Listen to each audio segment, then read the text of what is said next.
Assalamualaikum warahmatullahi wabarakatuh. Perkenalkan, saya Hana Zahra Salaritonga dengan NPM 2107-210140 dari Program Studi Teknik Sipil Universitas Muhammadiyah Sumatera Utara. Kali ini saya akan mempresentasikan dengan materi dari mata kuliah Metode Elemen Hingga, materi Fungsi Bentuk Interpolasi.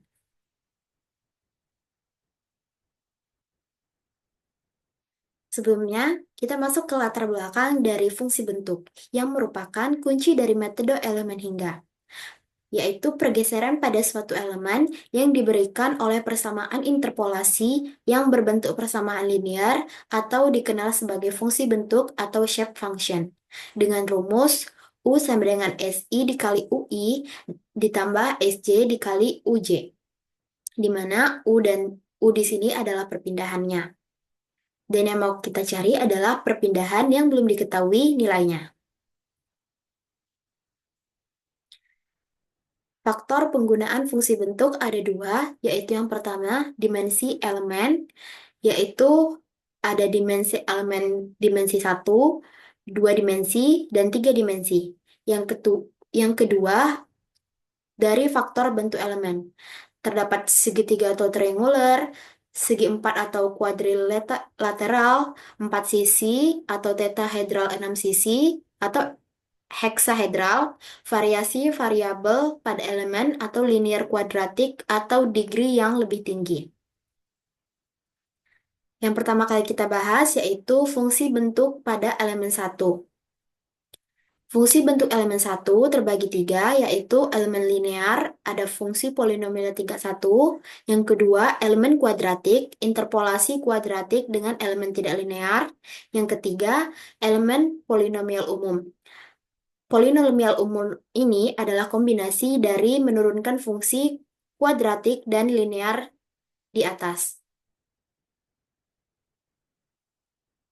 Kita masuk yang pertama, elemen satu dimensi linear. Elemen elemen satu dimensi linear ini adalah kita akan mencari perpindahan suatu garis yang dia hanya memiliki satu dimensi. Contohnya pada gambar yang pertama ini, terdapat sebuah garis dengan jarak titik atau not satunya ke U1 dan titik not 2 yaitu ke U2. Yang dicari adalah di titik E. Di titik E, persamaan rumus untuk mencari E-nya adalah sama dengan A0 ditambah A1 dikali X. Dari persamaan ini, kita dapat menurunkan rumus A1 sama dengan A0 ditambah A1 kali X1, U2 sama dengan A0 ditambah A1 dikali X2. Persamaan ini kita dapati dari perpindahan yang telah diketahui, yaitu not 1 dan not 2. Kemudian, kita substitusikan persamaan ini ke dalam persamaan atau U yang akan dicari. Maka, solusi persamaannya adalah UE yang akan dicari sama dengan X2 dikurang X1 per X2 dikurang X1 dikali U1 ditambah X dikurang X1 per X2 dikurang X1 dikali U2. Yang kedua di sini ada elemen satu dimensi kuadratik. Nah, kalau yang tadi linear, yang ini kuadratik.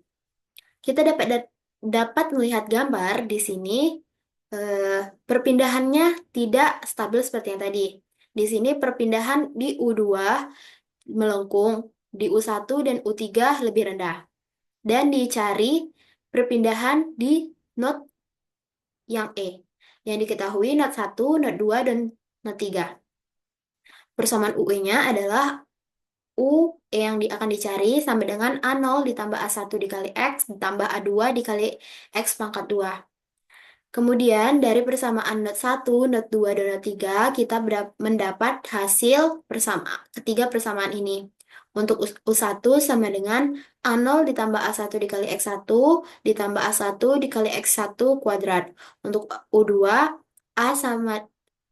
sama dengan A0 ditambah A1 dikali X2 ditambah A2 dikali X2 kuadrat. U3 sama dengan A0 ditambah A1 dikali X3 ditambah A3 dikali X3 kuadrat. Kemudian kita substitusikan ketiga persamaan ini untuk mencari persamaan UE atau perpindahan di E. Kemudian kita dapatkan solusi persamaannya yaitu UE yang akan dicari sama dengan U1 X dikali X dikurang X2 dikali X dikurang X3 per X1 dikurang X2 dikali X1 dikurang X3 sampai seterusnya U yang di sini maaf ini yang U3. Selanjutnya kita masuk ke contoh soal di mana di sini kita mendapati soal dari elemen fungsi bentuk dari elemen satu dimensi, yaitu jika X1 2 dan X2 3, maka fungsi bentuknya bagaimana? Kita menggunakan persamaan dimensi satu linear dengan rumus S1 sama dengan X2 dikurang X per X2 dikurang S1. Untuk X2, X dikurang S1 per X2 dikurang S1. Kemudian kita mendapatkan hasil S1 ditambah S1, S1 tambah S2 sama dengan 0,67 ditambah 0,37. Selanjutnya kita masuk ke fungsi bentuk elemen dua dimensi. Nah, fungsi bentuk elemen dua dimensi ini memiliki banyak contoh di elemen dua dimensi kuadratik.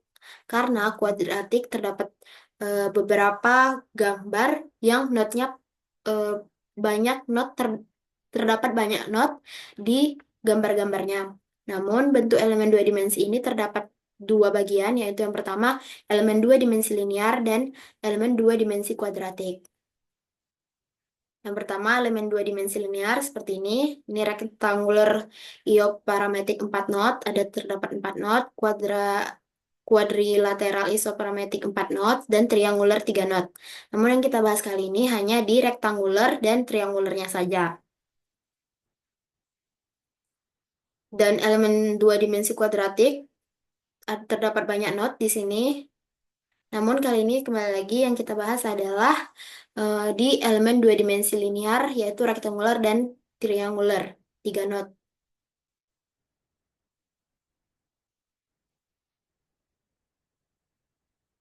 Kita masuk elemen linear rektangular yaitu yang segi 4.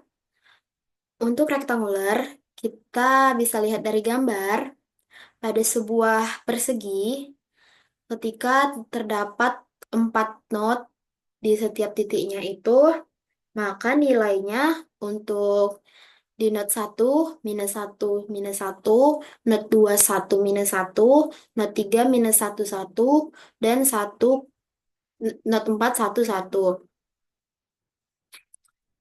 Kemudian untuk fungsinya garis X disebut mu.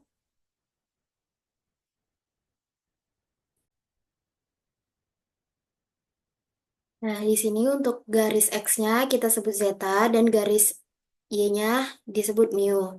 Maka eh, zeta-nya sama dengan 2 dikali X dikurang XC per L, di mana L adalah garis arah lebar X persegi dan mu-nya 2 dikali Y dikurang YC per W.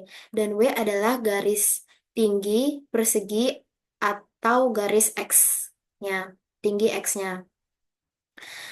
Kemudian dari keempat not ini kita akan mendapatkan persamaan fungsi bentuknya. S1 sama dengan 1/4 1 dikurang zeta dikali 1 dikurang mu. S2 sama dengan 1/4 dikali 1 dikurang 1 tambah zeta dikali 1 dikurang mu. S3 1/4 dikali 1 ditambah zeta dikali 1 ditambah mu. Dan S4 sama dengan 1/4 dikali 1 dikurang zeta dikali 1 ditambah mu. 1/4 ini didapati dari persegi 4 yang akan dibagi setiap notnya. Selanjutnya, elemen linear triangular atau segitiga. Di sini untuk segitiga terdapat 3 titik, sehingga kita akan mendapatkan fungsi bentuknya S1 sama dengan 1/2A dikali alfa 1 ditambah beta 1X ditambah zeta 1, eh, zeta 1Y. Begitu seterusnya, tergantung alfa untuk dicari S yang keberapa setiap titiknya. A di sini adalah alas dari A di sini adalah 2 kali alas segitiga. Nah, di mana di sini kita eh,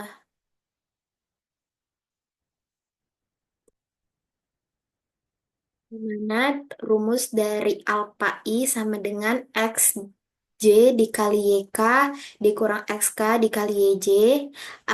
Alfa J sama dengan XK dikali YI dikurang XI dikali YK. Alfa K sama dengan XI dikali YJ dikurang XJ dikali YI. Beta I sama dengan YJ dikurang YK. Beta J sama dengan YK dikurang YI. Beta K sama dengan YI dikurang YJ. Delta I sama dengan XJ dikurang XK. Delta J sama dengan XI dikurang XK. Delta K sama dengan XJ dikurang XI. Nah, setiap titiknya ini, JI, JK-nya kita dapatkan dari eh, setiap titik ini X1, Y1, I, JK. Maka kita sesuaikan, masukkan angka dari X dan Y-nya ke dalam eh, ke dalam fungsi yang ini, ke dalam alfa dan beta yang ini untuk mencari alfa sampai delta IJK-nya. Sehingga setelah mendapatkan alfa dan betanya, kita masukkan alfa dan betanya ke dalam fungsi bentuk di S1, S2, dan S3 ini. Setelah itu, kita akan mendapatkan fungsi bentuk atau analisa modal dari soal yang kita inginkan. Baik, sekian presentasi saya. Semoga apa yang saya sampaikan dapat bermanfaat untuk kita semua. Wassalamualaikum warahmatullahi wabarakatuh. Terima kasih.